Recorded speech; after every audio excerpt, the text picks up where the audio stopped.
Ya, kita apa pula baik ini kan, sesat pula nanti teroris pula, ini hati-hati. Maka yang dikatakan baiat itu berasal dari bahasa Arab. Itu bahasa Arab itu. Asal katanya baya'a, dibaya'a, baiat. Itu asal katanya bahasa Arab. Artinya bersumpah setia, ya, atau berjanji dengan setia. Kepada siapa? Kepada Allah Subhanahu wa taala. Itu. Maka setiap kita masuk ke Bali, ya, kita wajib bersetia. Itu ayat ini. Kepada Allah. Ya buana, enggak main-main ini, budi. Kita bersumpah. Ya kepada Allah, langsung kepada Allah. Apa dalilnya? Pada dasar Al-Quran dan Al-Hadis. Yang mana Al-Qurannya? Surat Al-Fatah. Surat Al-Fatah ayat 10. Nanti boleh periksa itu ayat. Apa kata Tuhan dalam Al-Quran surah Al-Fatah ayat 10? A'udzu billahi minasy syaithanir rajim. Bismillahirrahmanirrahim. Innal ladzina yubay'una innama yubay'una Allah yadullaha fawqa aydihim. Faman nakasa fa innama yanqusu 'ala nafsihi. Wa man 'abba bima 'ahada allahu fasayutihi ajran 'azima. Shadaqallahul 'azim. Apa maksudnya? Sesungguhnya orang-orang yang berbaiat kepadamu, sesungguhnya mereka berbaiat kepada Allah. Tangan Allah di atas tangan mereka. Maka barang siapa yang mengingkari baiatnya, niscaya akibat pelanggarannya akan menimpa dirinya sendiri. Barang siapa yang menepati baiatnya, maka Allah memberikan pahala yang besar. Itulah dalil. Jadi kita baiat itu artinya bersumpah setia atau berjanji dengan setia kepada Allah. Kalau kita ingkari, maka akibat kita mengingkari, melanggar diri kita sendiri, pasti menimpa diri kita. Kalau kita menepati, Allah berjanji akan senantiasa memberikan pahala yang besar bagi kita. Makanya baiat di dalam ilmu kita ini langsung kepada Allah dan tidak main-main. Silakan aja kalau berjanji, ya, langsung kepada Allah. Kemudian kalau ada yang bertanya apa dari baiatnya secara hadis, di Nabi langsung yang mengatakan. Nabi kita Muhammad sallallahu alaihi wasallam. Apa kata Rasulullah sallallahu alaihi wasallam dalam sabdanya? Wa man mata wa laysa fi 'unuqi bai'atan mata mitata jahiliyah. Rawahu Imam Muslim bin Abdullah bin Umar. Apa maksudnya kata Nabi itu? Dan barang siapa yang mati, artinya meninggal dunia, tidak ada tanda baiat di pundaknya kata Rasulullah, maka ia mati dalam keadaan mati jahiliyah. Itu kata Rasulullah. Ini hadis riwayat Imam Muslim dari Abdullah bin Umar. Tahu kita apa mati dalam keadaan jahiliyah? Tahu nggak? Mati dalam keadaan jahiliyah adalah mati kebodohan. Mati kebodohan tentang apa? Tentang Tuhan. Gak tahu siapa Allah itu. Hanya menyebut Allah, tapi siapa diri Allah itu gak tahu. Ini sesuai dengan Al-Quran. Surat Al-Luqman ayat 25. Apa kata Allah? Wala in sa'altahum man khalaqas samawati wal arda la yaquluna Allah qul alhamdulillah bal aktsaruhum la ya'lamun. Dan jika kau tanyakan kepada siapapun, tanyakanlah kepada siapapun, siapakah yang menciptakan langit dan bumi? Tentu mereka akan menjawab Allah. Katakanlah, segala puji hanya milik Allah. Akan tetapi kata Allah, kebanyakan mereka tidak mengetahui. Gak tahu itu, hanya menyebut. Itu Quran yang menjelaskan. Itu. Jadi yang perlu bapak ibu beserta baiat kita, ya, saya paham ini. Baiat baiat selain artinya bersumpah setia atau janji setia kepada Allah, dimaknai juga baiat itu taubat kepada Allah Subhanahu wa taala. Taubat itu baiat. Bagaimana firman Allah? Ya ayyuhalladzina amanu tubu ilallahi taubatan nasuha. Asa rabbukum an yukaffiru ankum sayi'atikum wa yudkhilakum jannatin. Quran surat At-Tahrim ayat 8. Apa itu maksudnya? Hai orang yang beriman, bertobatlah kepada Allah dengan tobat yang sebenar-benar tobat. Mudah-mudahan dengan harapan Tuhan kamu menghapus kesalahan-kesalahanmu dan memasukkan kamu ke dalam surga. Itulah. Kalau kita berbaikat itu maknanya juga kita bertaubat. Disebut taubatan nasuha. Apa arti taubatan nasuha? Taubat yang semurni-murninya atau taubat yang sebenar-benar taubat. Lalu tanyakan apa yang dimaknai taubat sebenar taubat? Adalah engkau bertobat kepada Allah. Tanyakan olehmu lagi, apa yang dimaksud bertobat kepada Allah? Engkau kembali kepada Allah. Maka jika engkau sudah kembalikan dirimu kepada Allah, niscaya Allah menghapuskan segala dosa-dosa, kesalahan-kesalahanmu, dan Allah pasti memasukkan ke surga. Sebagaimana kata Quran surah At-Tahrim. Jadi paham itu ya. Baiat itu bersumpah atau berjanji kita kepada Allah. Dalam makna kita bertobat kepada Allah. Tobat yang bagaimana? Tobat yang sebenar tobat. Lalu yang dikatakan tobat sebenar tobat adalah engkau kembali kepada Allah. Engkau serahkan semua kepada Allah. Kalau engkau sudah serahkan kembali kepada Allah, maka engkau akan dihapuskan dosa kepada Allah. Langsung Allah membangun surga. Itu yang dimaknai baiat, yaitu taubatan nasuha.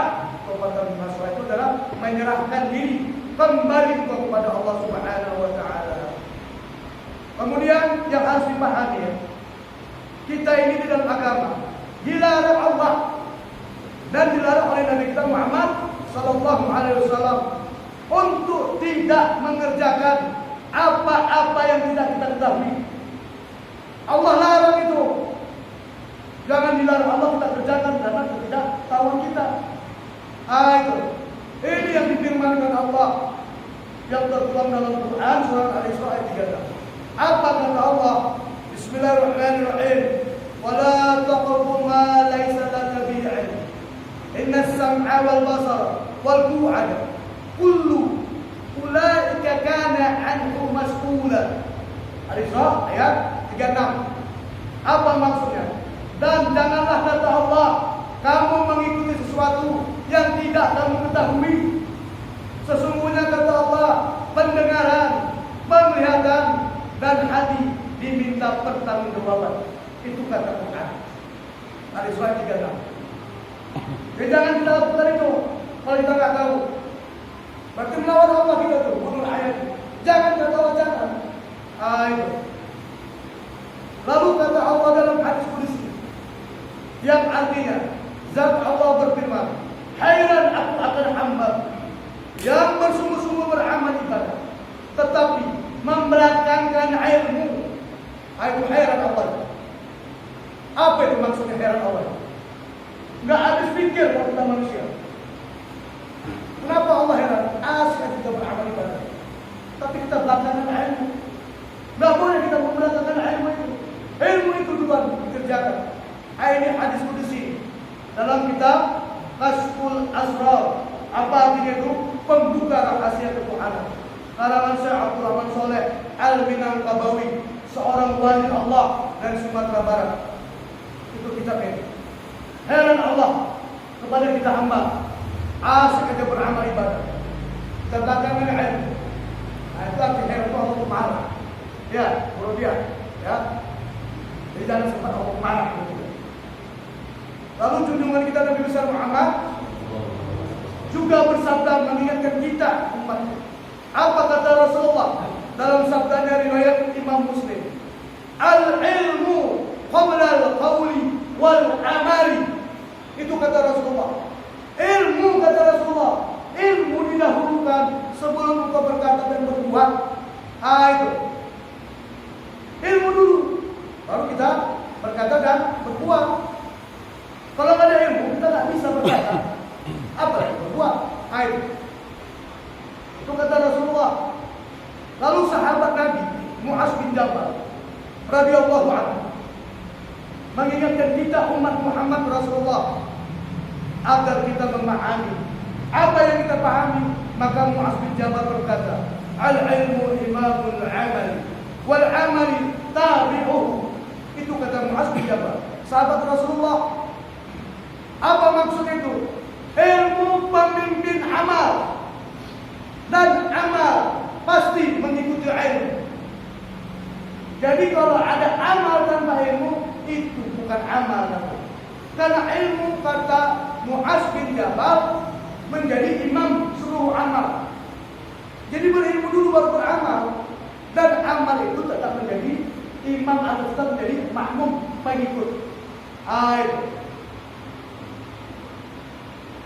Kemudian tidak saja kata sahabat, tapi kata para wali Allah. Para wali Allah atau yang disebut auliya Allah. Dalam kitab Hasyiah Salasah al-Usul, para wali Allah mengatakan, wa kullu man bi ghairi ilm ya'malu a'maluhu mardudatu la tuqbal. Apa maksudnya? Para wali Allah mengatakan, dan tiap-tiap amal tanpa ilmu maka amalnya tertolak atau tidak diterima. Itu kata para wali Allah. Beramallah kita pakai ilmu, dari diterima kata para wali Allah. Karena kata sahabat, ilmu itu imam daripada amal. Lalu kata ulama warasatul anbiya. Siapa itu? Seorang ulama pewaris Nabi itu Al-Mukarram atau Bukidin. Tahun 2011 berwafat. Dia berpesan kepada jemaah-jemaahnya atau umat-umat atau murid yang dimasak. Apa kata ulama warasatul anbiya? Wal amalu bila amalin dhalalun syadid. Dan engkau beramal tanpa ilmu, kesesatan yang amat sangat. Ini harus kita pahami, ya. Wali, paham itu ya? Jadi Allah melarang kita mengerjakan sesuatu yang tidak kita ketahui. Lalu Allah dalam hadis qudsi merasa heran kepada kita, asik aja beramal ibadah, tapi kita belakangan ilmu. Rasulullah mengingatkan dalam hadis Imam Muslim, ilmu dahulu kata Rasulullah sebelum engkau berkata dan beramal. Sahabat Nabi Mu'az bin Jabal nampak dia mengatakan ilmu itu pemimpin amal, dan amal itu pasti mengikuti ilmu. Yang kelima kata para wali Allah, ilmu tanpa amal tertolak atau tidak diterima. Lalu kata ulama warasatul anbiya, beramal tanpa ilmu sesat yang amat sangat. Pertanyaannya, Agus, Pauso, siapa yang kita ikut? Mengikut Allah melarang kita mengerjakan sesuatu yang tidak kita ketahui. Kalau mengikut Rasulullah, kata Rasul ilmu dulu. Kata sahabat Mu'az bin Jabal, ilmu itu imam daripada seluruh amal. Kata para wali Allah, kita beramal tanpa ilmu tak diterima. Kata ulama pewaris Nabi, beramal tanpa ilmu sesat. Siapa yang kita ikut? Semua harus kita ikut karena mengedepankan ilmu. Nah itu. Kalau kita masih mengandalkan amal, ibadah, mempertahankan yang penting aku ibadah, yang penting aku sholat, maka pasti apa pastinya? Alamat kita kalah bergerak. Bahkan kata Al-Quran, amal kita itu terbang bagaikan debu. Nggak ada artinya. Pas betul. Itu kata Al-Quran. Buka nanti Al-Quran surah Al-Furqan ayat 23. Kan nggak mungkin Quran ini berbohong. Apa kata Al-Quran? Laqadimna ila ma amilu min amali faja'alnahu 'aba'an mansura. Apa Al-Furqan ayat 3. Dan kami perlihatkan seluruh amal mereka yang mereka kerjakan, kata Allah. Lalu kata Allah, kami jadikan amal itu bagaikan debu yang berterbangan.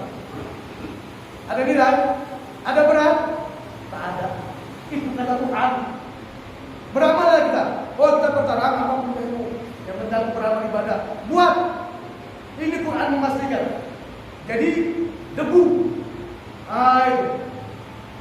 Bahkan kata Allah Subhanahu wa taala, hai para hambaku, jika engkau terus mempertahankan amal ibadahmu tanpa menuntut ilmu yang diwajibkan oleh kekasihmu, maka sungguh kata Allah Subhanahu wa taala, engkau kustempel, engkau tabalkan, engkau ucap.